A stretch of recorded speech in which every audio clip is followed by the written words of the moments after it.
तो दोस्तों आपका स्वागत है। दोस्तों आज की वीडियो में हम खेत का नाप निकालना सीखेंगे। दोस्तों अगर आपका खेत वर्गाकार या आयताकार हो उसका नाप आप बड़ी ही आसानी से निकाल सकते हैं। यहाँ पर आज की वीडियो में हम समलम चतुर्भुज के आकार का जो खेत है उसका क्षेत्रफल निकालना सीखेंगे। यहाँ पर जो खेत आपको दिखाई दे रहा है इस खेत की सभी भुजाएं अलग अलग लेंथ की हैं। ये 45 फीट की है, ये 43 फीट की है, ये 30 फीट की और ये 40 फीट की। दोस्तों इस प्रकार के खेत का क्षेत्रफल निकालना बड़ा ही आसान है। आपको क्या करना है, इस वीडियो को लास्ट तक देखना है और आप इसे अच्छे से जान जाएंगे। दोस्तों इस प्रकार के खेत का क्षेत्रफल निकालने के दो तरीके हैं। पहला वो तरीका है जो ज्यादातर वीडियोस में बताया गया है, जिससे आपके पास 100% सही क्षेत्रफल नहीं आता। दूसरा वो तरीका है जिससे आपके पास 100% सही क्षेत्रफल आएगा। हम दोनों तरीके से इस खेत का क्षेत्रफल निकाल लेंगे और दोनों तरीके से जो क्षेत्रफल आएगा उसको कंपेयर भी करेंगे। तो चलिए पहले तरीके से निकाल लेते हैं। पहला तरीका क्या कहता है, आमने सामने की भुजाओं को जोड़ेंगे, 2 से भाग करेंगे। आमने सामने की भुजाओं को जोड़ेंगे, 2 से भाग करेंगे और दोनों को गुना कर देंगे, तो उससे हमारे पास क्षेत्रफल आ जाएगा। तो चलिए देखते हैं पहले तरीके से कैसे करेंगे। हमें क्या करना होगा, आमने सामने की भुजाओं को जोड़ना होगा। 40 प्लस 45 बटे में 2, ठीक है, गुना में आमने सामने की भुजाओं को जोड़ना होगा अगेन 43 प्लस 30 बटे में 2। अब इन दोनों को सोल्व करके जो आएगा उसको हमें गुना कर देना है, ठीक है। 40 और 45 कितना बनेगा, 85 बटे में 2 गुना ये कितना बनेगा 3, 7 बटे में 2, ठीक है। अब इसको हल कर लेते हैं। 85 को 2 से भाग देंगे, हमारे पास आ जाएगा 42.5 42.5 और 73 को 2 से भाग देंगे, हमारे पास आ जाएगा 36.5, ठीक है। अब इन दोनों को गुना करके हमारे पास आ जाएगा 1551.25 स्क्वायर फीट। तो ये आपका क्षेत्रफल आया, ठीक है। इन दोनों को आप कैलकुलेटर की मदद से गुना कर सकते हैं, ठीक है दोस्तों। तो पहले तरीके से हमारे पास क्षेत्रफल कितना आया, 1551.25 स्क्वायर फीट। दोस्तों इस प्रकार से जो खेत का क्षेत्रफल निकाला जाता है वो 100% सही नहीं होता, तो इसीलिए हम दूसरे तरीके से भी खेत का क्षेत्रफल निकाल लेंगे। तो चलिए दूसरा तरीका देखते हैं। दोस्तों दूसरे तरीके से इस खेत का क्षेत्रफल निकालने के लिए हमें क्या करना होगा, समलम चतुर्भुज के आकार के खेत को 2 भागों में बांटना होगा, यानी हम डी बिंदु को बी से मिलाएंगे। तो चलिए मिला देते हैं। तो दोस्तों यहाँ पर डी बिंदु को बी से मिलाने के बाद ये समलम चतुर्भुज आकार का जो खेत है वो 2 त्रिभुजों में बंट गया है। पहली त्रिभुज है ए बी डी, दूसरी त्रिभुज है बी डी सी। इन दोनों त्रिभुजों का जो क्षेत्रफल होगा उनका जोड़ करके ही पूरे खेत का क्षेत्रफल हम निकाल सकते हैं, ठीक है। तो पहली त्रिभुज का क्षेत्रफल निकालने से पहले हम डीबी की लंबाई क्या होगी वो जान लेते हैं। अब डीबी की लंबाई मापने के 2 तरीके हैं। पहला तरीका तो ये है कि ये हमारे पास ए बी डी त्रिभुज क्या बनी है, समकोण त्रिभुज, ठीक है। तो पाइथागोरस प्रमेय लगाकर हम इसे माप लेते हैं, ठीक है।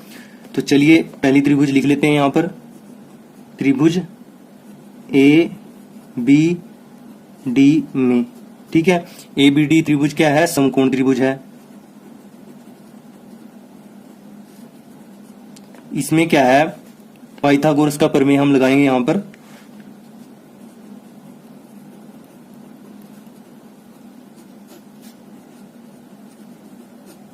ये क्या कहता है, इस भुजा का स्क्वायर इस भुजा का स्क्वायर बराबर होगा डीबी के स्क्वायर के, ठीक है, इस भुजा के स्क्वायर के। तो ए बी का स्क्वायर प्लस ए डी का स्क्वायर बराबर किसके होगा, बी डी के स्क्वायर, ठीक है, बी डी के स्क्वायर के, ठीक है दोस्तों। अब ए बी का स्क्वायर यानी 40 का स्क्वायर प्लस 30 का स्क्वायर यानी ए डी का स्क्वायर बराबर बी डी का स्क्वायर, ठीक है। अब इसको सोल्व करके हमारे पास क्या आएगा, 1600 प्लस 900 बराबर बी डी का स्क्वायर, ये बन जाएगा 2500 बराबर बी डी का स्क्वायर। और बी डी यहां से क्या निकल के आएगा, वर्गमूल में 2500, जो आ जाएगा हमारे पास 50 फीट। अब 2500 का वर्गमूल क्या होता है, 50 फीट, ठीक है।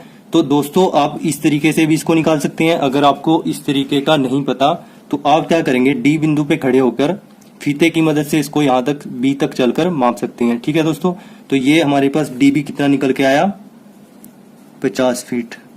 ठीक है, अब ये बड़ा ही आसान हो गया। पहले हम इस त्रिभुज का क्षेत्रफल निकाल लेंगे, फिर इसका निकाल लेंगे और दोनों को जोड़ देंगे। तो पहले समकोण त्रिभुज का क्षेत्रफल निकाल लेते हैं। त्रिभुज ए बी और डी, त्रिभुज ए बी डी का क्षेत्रफल निकाल लेते हैं पहले।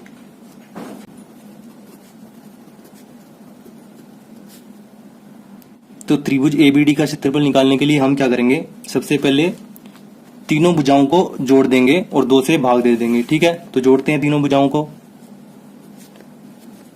उसको हम एस मान लेते हैं जो जोड़ करके आएगा। ठीक है, तो जोड़ते हैं 30 प्लस 40 प्लस 50 बटे में 2।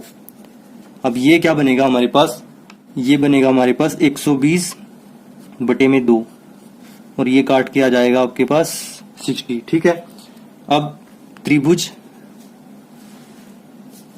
ए बी डी का क्षेत्रफल क्या बनेगा, जो ये यहां पर जोड़कर आया। ठीक है, इसको हम ऐसे लिखेंगे और इसमें से पहली भुजा को घटा देंगे। ठीक है, तो 60 में से पहली भुजा घट गई, हमारे पास कितना आ जाएगा 30। 60 में से 30 गया 30।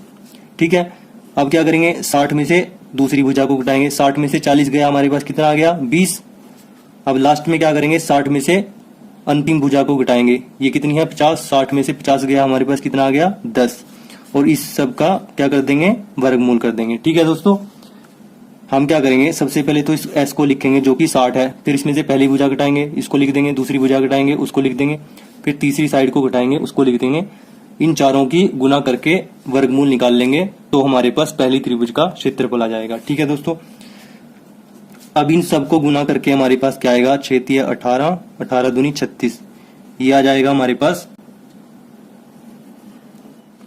36, 1 2 3 4 4 0। ठीक है, और इसका वर्गमूल हम निकाल के क्या आएगा हमारे पास 600 स्क्वायर फीट। ठीक है दोस्तों, तो त्रिभुज एबीडी का क्षेत्रफल क्या है हमारे पास 600 स्क्वायर फीट। ठीक है, अब एक त्रिभुज का तो क्षेत्रफल निकल गया, अब हम दूसरी त्रिभुज का क्षेत्रफल निकाल लेते हैं। ठीक है, तो दोस्तों यहां पर दूसरी त्रिभुज क्या है हमारे पास बीडीसी। त्रिभुज बीडीसी का क्षेत्रफल दोस्तों उसी तरीके से करेंगे जैसे हमने पहली त्रिभुज का क्षेत्रफल निकाला था। ठीक है, तीनों भुजाओं को जोड़ देंगे, उसको हम एस के बराबर रख लेंगे, 50 प्लस 45 प्लस 43। ठीक है दोस्तों, बटे में 2। अब इन तीनों को जोड़कर हमारे पास क्या आ जाएगा 8 9 और 4 13, ये आ जाएगा 138 बटे में 2।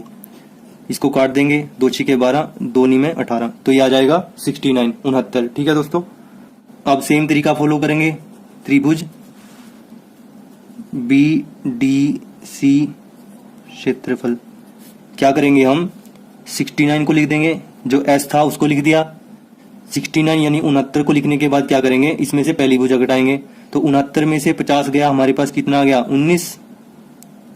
69 में से 45 गया, हमारे पास कितना आ गया 24। 69 में से 43 गया, हमारे पास कितना आ गया 26। ठीक है, क्या किया हमने यहाँ पे दोस्तों, सबसे पहले एस को लिखा, फिर उसमें से एक एक भुजा को घटा के जो जो आया उसको लिख दिया। पहली भुजा को घटाया 19 आ गया, दूसरी भुजा को घटाया 24 आ गया, तीसरी भुजा को घटाया 26 आ गया। ठीक है, इसका वर्गमूल निकाल लेंगे।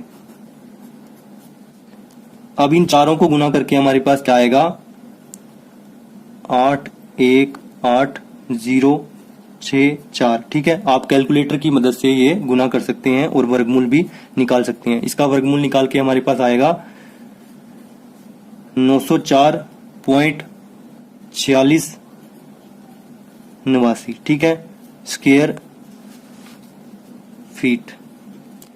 तो यहां पर त्रिभुज बीडीसी का क्षेत्रफल क्या है आपके पास 904.4689 स्क्वायर फीट। ठीक है, अब आपको क्या करना है, दोनों त्रिभुजों के क्षेत्रफल को जोड़ देना है। अब दोस्तों खेत का क्षेत्रफल यानी चतुर्भुज एबीसीडी का क्षेत्रफल क्या आएगा, त्रिभुज एबीडी का क्षेत्रफल जमा त्रिभुज बीसीडी का क्षेत्रफल। ठीक है, तो त्रिभुज एबीडी का क्षेत्रफल क्या आया था हमारे पास, ये आया था 600 स्क्वायर फीट। ठीक है, लिख लेते हैं 600 स्क्वायर फीट। ठीक है, और त्रिभुज बीसीडी का क्षेत्रफल क्या आया था 904.4689। लिख लेते हैं इसको भी।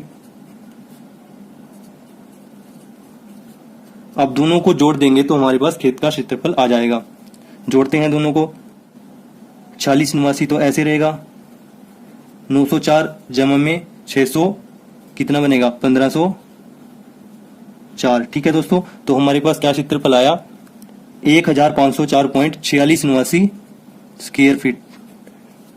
ठीक है दोस्तों, आई होप यहां तक आपको अच्छे से समझ में आया होगा। अगर आपको कहीं पे डाउट है तो आप वीडियो को एक बार दोबारा देखें, आपका वो डाउट अवश्य ही क्लियर हो जाएगा। तो दोस्तों अब हम कंपेयर करते हैं कि पहले जो तरीका था उससे क्या क्षेत्रफल आया था और दूसरे तरीके से क्या क्षेत्रफल आया। ठीक है, तो पहले तरीके से क्षेत्रफल क्या आया था हमारे पास, यह आया था 1551.25 स्क्वायर फीट। ठीक है, और दूसरे तरीके से क्या आया हमारे पास 1504.4689 स्क्वायर फीट। तो दोनों क्षेत्रफल में लगभग 47 का डिफरेंस है। ठीक है, जो ये दूसरे तरीके से क्षेत्रफल हमने निकाला वो सही तरीका है, उससे 100% क्षेत्रफल निकलता है। तो दोस्तों आपको यही तरीका फॉलो करना है। ये वाला तरीका अधिकतर वीडियोस में बताया गया है, इसको आपको फॉलो नहीं करना है। दूसरे वाले तरीके को अगर आप फॉलो करोगे तो आपके पास 100% सही क्षेत्रफल आएगा। आई होप यहां तक आपको अच्छे से समझ में आया होगा। अगर आपको कहीं पे डाउट है तो आप वीडियो को एक बार दोबारा देखें। फिर भी अगर आपको डाउट रहता है तो कमेंट बॉक्स में जरूर पूछें। अगर आपको ये वीडियो अच्छी लगी तो वीडियो को लाइक करना, दोस्तों के साथ शेयर करना, चैनल पर नए हो तो चैनल को सब्सक्राइब जरूर कर लेना। Thanks for watching this video.